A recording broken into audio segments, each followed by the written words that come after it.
Yay, Marketing 431, where we are going to talk about ethics because it's Ethics Week. And I thought that this quote from Warren Buffett is one of my favorite quotes. What I look for in a person is intelligence, energy, and integrity. And if you don't have integrity, then I hope you don't have the first two either. Because if you're dishonest, then I want you to be dumb and lazy.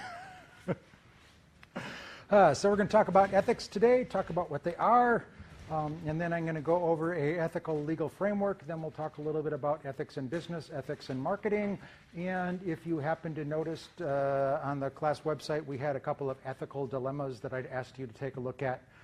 We'll take a look at those, and I think that'll be it.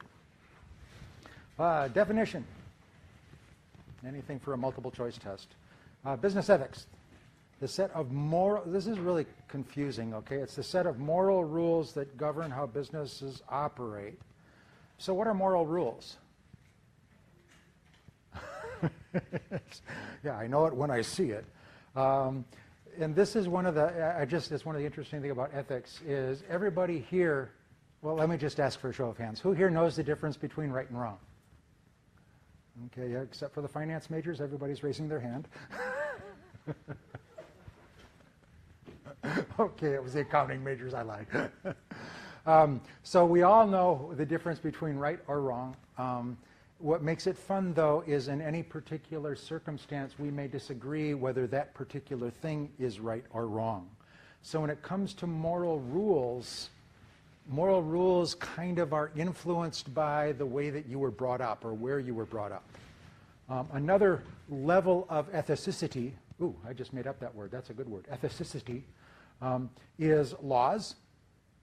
And laws are just simply moral rules that are enforceable in court. You can go to jail if you break those ones. And it's interesting, which is worse, breaking a law or breaking a moral code? It depends. Ooh, standard marketing answer. Depends on what? You got to follow it up. Depends on whether or not you're going to go to jail by doing it. Say again? Depends on the situation. If you're going to go to jail by breaking this enforceable moral rule, then, you know. Okay, so it's worse to break a moral rule that you could go to jail for. Yeah. Sometimes they're in conflict. Your ethics and the law are in conflict. Laws are not always. Oh man, you are just leading right into the next. So sometimes they're in conflict. Laws aren't always ethical. What's interesting, just gospel according to Bruce, is if you break a legal law, like they could go to jail, you could go to jail. But if you break a moral law, there could be riots. I mean, people get very upset when you violate what they feel is their moral culture. Anyways, so the point is that what is ethical changes depending on what your values are and also depending on the technology that's available to you. I have a colleague that says you can't protest that your privacy has been violated if you don't know that your privacy has been violated.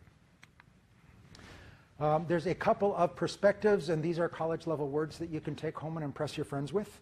A couple of perspectives on ethics, personal ethics. One is moral idealism, or the deontological approach. And with the deontological approach, right is right, wrong is wrong. It doesn't matter what the motive is, black and white, right is wrong. I am deontological. You will find out if you want to have a discussion about a test. And the other approach is, again, these are just personality differences. People have different approaches to ethics, is the utilitarianism or the teleological approach. Deontological and teleological. That is very college-y. And with the teleological approach, it's more the end justify the means. What's good for the greatest good is what's right, and the rules are less important than what the consequences of the action are. In business, most people tend to lean towards the utilitarianism viewpoint, the greatest good for the greatest people, and it's not so much your motive, but the consequences of your action that matter. And then there is, I guess this is gospel according to Bruce, 3 levels of rightness. We all know the difference between right or wrong. And as you talked about, we all know what's legal or illegal. And illegal and legal may or may not coincide with what is right or what is wrong, especially given we have different value systems. This last level of rightness is going to explain a lot. There's that which is right, that which is legal, and that which is profitable. And there are people that the only consideration is whether or not an action is profitable, and if it is profitable, I will do it, regardless of the consequences. That's why we have crime. And what's interesting is that people who are the worst, there's a famous conversation by a death row convict in the 1930s that was going to the gas chamber for murdering hundreds of people and was just talking to his friends before the execution is, I'm just misunderstood. I'm a good person. People just, the point is that we have an ability to justify our behavior, that whole cognitive dissonance. If there's a difference between what we see and what we believe, we have to change either the action or the beliefs, and it's easier to change the beliefs.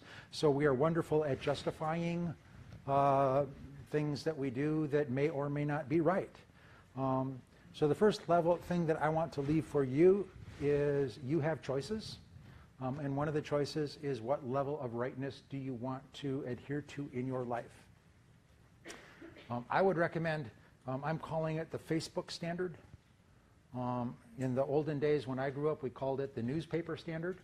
But the idea is that if you're making a decision and all of your Facebook friends tomorrow morning would know how you made the decision and what the consequences are, would you do it? If not, then maybe it's unethical. Also related to this is the idea of compartmentalization. Again, we as human beings have amazing brains. We have the amazing ability to justify our actions. And one of the factors that comes into play with ethics is the idea of compartmentalization, which means that we may apply different sets of moral standards to different parts of our lives. So we may have one set of standards when we're dealing with our family. We may have another set of standards when we're dealing with business competitors. We may have another set of standards when we're dealing with people that we don't know. And for some reason we're able to live with that. I don't want to use an example during an election year, but there's a wonderful example that would be not good to talk about during an election year. So, having said all of that, that you have choices, the good news is there is increasing evidence that you can do well by doing good. There's several research projects that have come in demonstrating that businesses that act ethically tend to outperform their peers in terms of profitability. So good behavior is good business.